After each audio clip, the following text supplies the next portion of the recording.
आपसे एक बहुत बुनियादी सवाल है। आईफोन बनाने वाली अमेरिका की एप्पल कंपनी ज्यादा ताकतवर या भारत के प्रधानमंत्री नरेंद्र मोदी? आप उलझ गए होंगे। मोदी के भक्त भी इसका पक्के से जवाब नहीं दे सकते। इसका जवाब इस वीडियो के अंत में आपको एकदम साफ साफ मिल जाएगा। तो चलिए शुरू करते हैं दो कौड़ी का खेल, मोदी बड़े या एप्पल। यह नोटिफिकेशन तो आपने देखा ही होगा। भारत सरकार संचार मंत्रालय दूरसंचार विभाग की तरफ से जारी।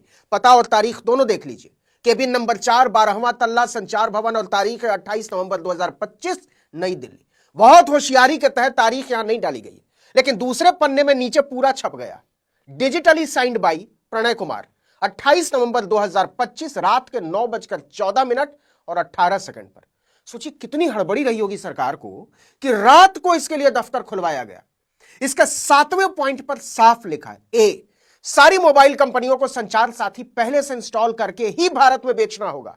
बी, साफ साफ लिखा है कि ऐसी व्यवस्था होनी चाहिए कि बिना इसमें अपनी सूचना डाले फोन चालू ही ना हो, और इसको ना तो डिसेबल किया जा सके और ना ही इसको रेस्ट्रिक्ट किया जा सके। रेस्ट्रिक्ट का मतलब आगे बताएंगे आपको। और सी पॉइंट पर लिखा है, जो कंपनियां पहले अपना मोबाइल बेच चुकी हैं उनको सॉफ्टवेयर अपडेट के जरिए संचार साथी ऐप फोन में डालना पड़ेगा। अब सुनिए मोदी का संचार साथी ऐप आपके फोन में होने का मतलब क्या है। इसको संचार साथी नहीं, भारतीय नागरिक की निजता का दुश्मन कहना बेहतर होगा। सबसे ऊपर ही लिखा है, देखिए, आप सरकार को आपके फोन कैमरे से फोटो खींचने और वीडियो बनाने का अधिकार दे रहे हैं। आप किसको कॉल करते हैं, कब कॉल करते हैं, कितनी बात करते हैं, सब सरकार को जानने की छूट है।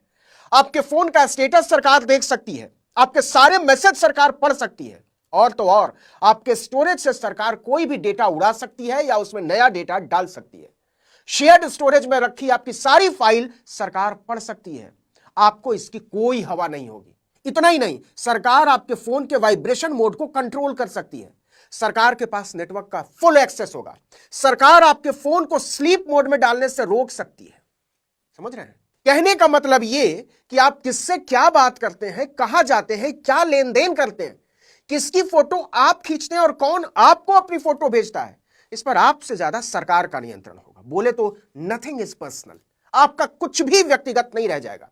भारत सरकार ने एप्पल, सैमसंग, जियोमी, एमआई, एप्पो जैसी बड़ी कंपनियों को आदेश दिया कि आप अपना फोन बेचने से पहले ही उसमें संचार साथी नाम का ऐप इंस्टॉल करके रखिए। इसके बिना आपको बेचने नहीं देंगे। मोदी सरकार चाहती है कि इस ऐप को फोन में डिसेबल भी ना किया जा सके। नोटिफिकेशन में लिखा है, जो फोन पहले से बाजार में पहुंच चुके हैं उनमें भी यह ऐप सॉफ्टवेयर अपडेट के जरिए भेजा जाए। दूरसंचार मंत्रालय ने भी इस फैसले की पुष्टि करते हुए कहा कि यह साइबर सुरक्षा के गंभीर खतरे से निपटने के लिए जरूरी है। हां, हम ऐसा करने जा रहे हैं। अब इस नोटिफिकेशन का सामने आना था कि बवाल मच गया। मचना ही था। जनता ने मचाया, विपक्ष ने मचाया। विपक्ष और निजता अधिकार के वकीलों ने इस फैसले की कड़ी आलोचना करते हुए कहा कि इससे सरकार को भारत के 73 करोड़ स्मार्टफोन्स में ताक झांक करने का लाइसेंस मिल जाएगा। यह निजता के अधिकार का खुल्लम खुल्ला उल्लंघन है। इसके अलावा संचार मंत्रालय ने कहा कि भारत दुनिया का दूसरा सबसे बड़ा second hand mobile device market है, उसमें भी जाएगा ये ऐप। लेकिन सबसे ज्यादा हल्ला मचा दिया मोबाइल कंपनियों ने, और उसमें भी एप्पल ने, आईफोन बनाने वाला एप्पल। न्यूज एजेंसी रॉयटर्स ने एक्सक्लूसिव खबर दी कि एप्पल ने मोदी के कानून को हवा में लहराते हुए कहा, इस आदेश की ऐसी की तैसी ठेंगे पे रख दिया। संचार साथी ऐप को लेकर मचे बवाल के पहले ही दिन एप्पल ने साफ कर दिया कि हम अपने आईफोन्स में इस ऐप को प्रीलोड नहीं करने वाले हैं। सवाल ही नहीं उठता।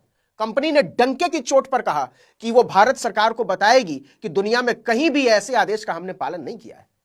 आईफोन बनाने वाली एप्पल कंपनी का कहना है कि यह उसके iOS इकोसिस्टम के लिए प्राइवेसी और सिक्योरिटी का रिस्क पैदा करता है, और भारत सरकार का आदेश हम नहीं मानना चाहते हैं। इसके बाद क्या होना चाहिए था? अपने 56 इंची प्रधान सेवक को क्या कहना चाहिए था? एप्पल कंपनी और उसके मालिक टिम कुक की ऐसी की तैसी। उसको मालूम नहीं है हम खुद से अच्छी कलम तक नहीं बना सकते तो क्या, हम विश्व गुरु हैं, कहना चाहिए था ना। भाजपा को तो नारा दे देना चाहिए था कि विश्व गुरु का अपमान नहीं सहेगा हिंदुस्तान। लेकिन विश्वगुरु ने क्या किया?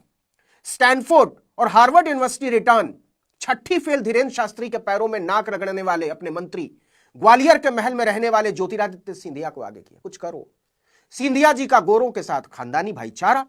टिम कुक की नाराजगी देख मोदी का ज्वालामुखी बिना तेल के दिए की तरह टिमटिमाने लगा। सूर्य की तरह दमकता हुआ तेज तिरोहित हो गया। आप इसको अपने फोन पे रखना चाहते हो तो रखो, अगर आप इसको डिलीट करना चाहते हो तो डिलीट करो। जिस तरीके से, उदाहरण के तौर पर आपके फोन पे जब आप फोन खरीदते हो तो उस पर कई ऐप्स आ जाती है, जैसे गूगल मैप्स भी आ जाता है। अब आपको गूगल मैप इस्तेमाल नहीं करना है तो आप डिलीट कर लो। अगर आपको संचार साथी इस्तेमाल नहीं करना है तो डिलीट कर दो। ज्योतिरादित्य सिंधिया ने मीडिया के सामने ही गंगा में खड़े होकर झूठ बोला। हम फिर कह रहे हैं कि भारत का संचार मंत्री, जो कि छठी फेल बकलोल स्वामी के पैरों में नाक रगड़ता है, भारत की जनता के सामने झूठ बोल रहा था। ऑब्वियसली डिलीट कर सकते हो आप, कोई प्रॉब्लम नहीं है। झूठ। धीरेन्द्र शास्त्री का चेला झूठ बोल रहा था। अगर संचार साथी ऐप को डिलीट किया जा सकता है तो ज्योतिरादित्य सिंधिया ने क्यों नहीं कहा कि हम नया नोटिफिकेशन लाने जा रहे हैं? गौर कीजिए, सिंधिया ने एक बार भी नहीं कहा कि नोटिफिकेशन गलत छप गया है, जबकि नोटिफिकेशन के 7वें पॉइंट के नंबर बी पर साफ लिखा है यह वैकल्पिक नहीं है, आपकी मर्जी पर नहीं है। मोबाइल निर्माता कंपनियों के लिए साफ इंगित है कि किसी भी सूरत में इस ऐप को डिलीट करने या फोटो, मैसेज, कॉल लॉग या फाइल पढ़ने के अधिकार को कम करने का ऑप्शन ही नहीं होना चाहिए। दरअसल सिंधिया जी मोदी की झेप मिटाने की कोशिश कर रहे थे। हर भ्रम को मैं तोड़ने की कोशिश कर रहा हूं। आपको डिलीट करना है तो आप डिलीट कर दोगे, आप, कोई मैंडेटरी नहीं है। ये बात क्यों कहनी पड़ी? क्योंकि आईफोन बनाने वाली एप्पल कंपनी ने मोदी के कानून का बाजा बजा कर रख दिया कि अपने उपभोक्ताओं की निजता से खेलने वाला तुम्हारा कानून हम नहीं मानेंगे, किसी भी सूरत में नहीं मानेंगे।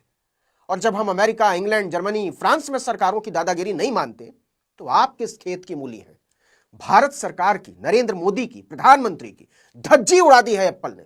इसलिए एक तरह से गिड़गिड़ा रहे थे धीरेन्द्र शास्त्री के चेले जी। सीधे कैसे कहते कि आईफोन वालों ने हमारा चेहरा लाल कर दिया है। बिल्कुल डिलीट कर सकते हो आप। सिर्फ इनबिल्ट ऑप्शन है, आप डिलीट कर सकते आप उसको जिस तरीके से अपने फोन पे दूसरे ऐप को दबाओगे और कहोगे डिलीट, वैसे इसको भी दबा सकते हो और कह सकते हो डिलीट। वाह धीरेन्द्र शास्त्री के चेले, वाह, गजब गजब गजब। मान गए कि धीरेन्द्र शास्त्री के चेलों का लेवल क्या होता है। लेकिन अब आपसे वही सवाल पूछते हैं जो शुरू में पूछा था। आईफोन बनाने वाली अमेरिका की एप्पल कंपनी ज्यादा ताकतवर या भारत के प्रधानमंत्री नरेंद्र मोदी? जवाब मिल गया होगा। नहीं नहीं, मोदी के भक्त सनातनियों, यह सवाल तुम्हारे लिए नहीं है, क्योंकि तुम्हारा धर्म तो विवेकानंद, संत तिरुवल्लुवर और रामकृष्ण परमहंस वाले धर्म से ऊपर है ना।